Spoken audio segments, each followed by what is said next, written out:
You graduated from high school and went into the military. What year was that? That was in 1967. And just by way of background to that, I came, growing up in a chaos family, as we called it, and I really was ready to leave. I was really ready to leave home when I was 18, and in fact was running away. I was wanting to just get away from the chaos. And so I decided I wanted to go in the military. And I've always had a problem with weight all of my life, and told my dad that this is what I want to do. I want to go in the military. And he said, "What branch are you going into?" And I said, "The Army." And it was the easiest branch to get in.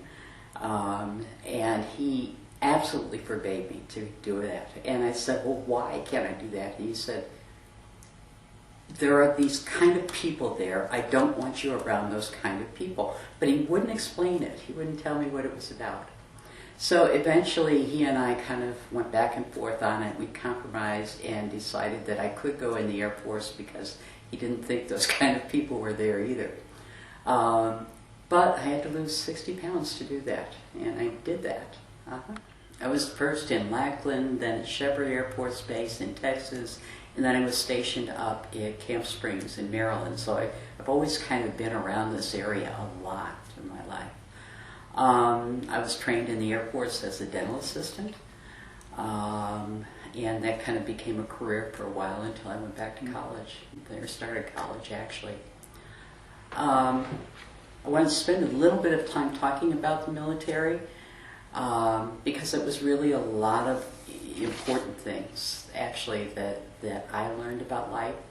Certainly learned about sexual orientation there. That's what those people were, I think, is what I ultimately learned. When I first got to, I guess it was to D.C., to Camp Springs, is that the name of it, in Maryland. It was Andrews Air Force Base, and it was 1967, and which was, that was Vietnam era. It was Vietnam time. We had gone through basic training, many of us wanting to go to Vietnam, but being unable to do that. We were 18. We thought it was a cool thing at that time. And I didn't understand politics. I mean, really was naive. I remember at one point going downtown to D.C. and with some friends in a bus, and we actually wore our uniforms. Talk about naive. And of course somebody turned our car over and things like that. So we learned it wasn't a good thing to wear a uniform anywhere either. When I was at Andrews Air Force Base, got to know a bunch of women there, as you would. It was a WAC squadron. And one night, one of the women that I got to know came down to my room, and she said, let's talk. And so we talked. We're not in the day. We're just talking. And by the end of the conversation, she said, I have to stay away from you. And I said, well, why do you have to stay away from me? And she said, well, I think I've got a crush on you. Well, I had never heard the word homosexual. I didn't know what it meant. All I knew it was kind of sent me emotionally through every wall in the place. Either make out of confusion, maybe some excitement. I've never quite understood all those feelings. But it was my first exposure to what the those people thing was that my dad talked about.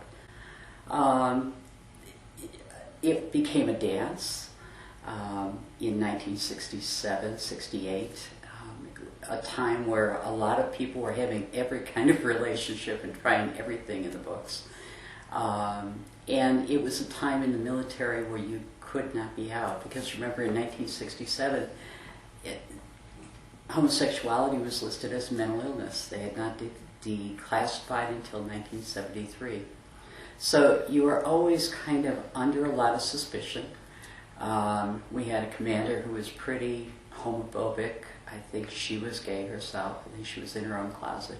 I remember at one point in time she told me to go, and she was suspecting I was gay because I had had my hair cut too short. And she said, what I want you to do is go to the psychiatrist and you tell him you're going to commit suicide because you need to get out of the service. And if you don't do that, I am going to put you out of the service. You'll be dishonorably discharged. And it was always that kind of tension in the military. A lot of investigations, if you were gay or hanging around with gay folk, you were always under investigation. Somebody with with military-style shoes were following you around bars, it seemed like. Or you're always somebody was always asking a lot of questions. You were watching the cars that rode behind you and things, because there were people just watching all the time. So what happened in that case where you were threatened that you had to leave? I went in to the psychiatrist, crying, desperate, all of those things. The best thing I could do was just try to go along. I just simply didn't know what else to do. And at that point in time, they had just had a shift in the military because so many people had been drummed out that way, that they decided that they could help all of us. And so therefore we had to stay in now and be in therapy forever. So it didn't work. Her plan fell apart. I think she eventually got drummed out, and as I remember, it was quite a celebration that day. Yeah. You also had, you always had a boyfriend. Always had somebody that you were seeing and that kind of thing. And I did actually met a guy that I was really attracted to, I guess. And I don't remember how long we were together. I remember a lot of drinking, a lot of partying and things like that. And eventually I had a child by him. It eventually became the reason that I got out of the military. And my son is now 42, 43 years old, I guess. So I managed to survive the investigations. In the last investigation, I remember them distinctly saying, "You are not a subject of this investigation because we know you can't be one of those people because you're pregnant." And that actually is a whole body of literature. If you go out there looking, there's some writings about lesbians who got pregnant. And it had something to do with, for some, the whole notion that you were always, at that time, was always, how do you know you're gay? Until you try it. Opposite, prove that you're straight, have a child. And that actually was occurring in that period of time, and I never knew that until recently, as I did some searching to understand the relationship with my son.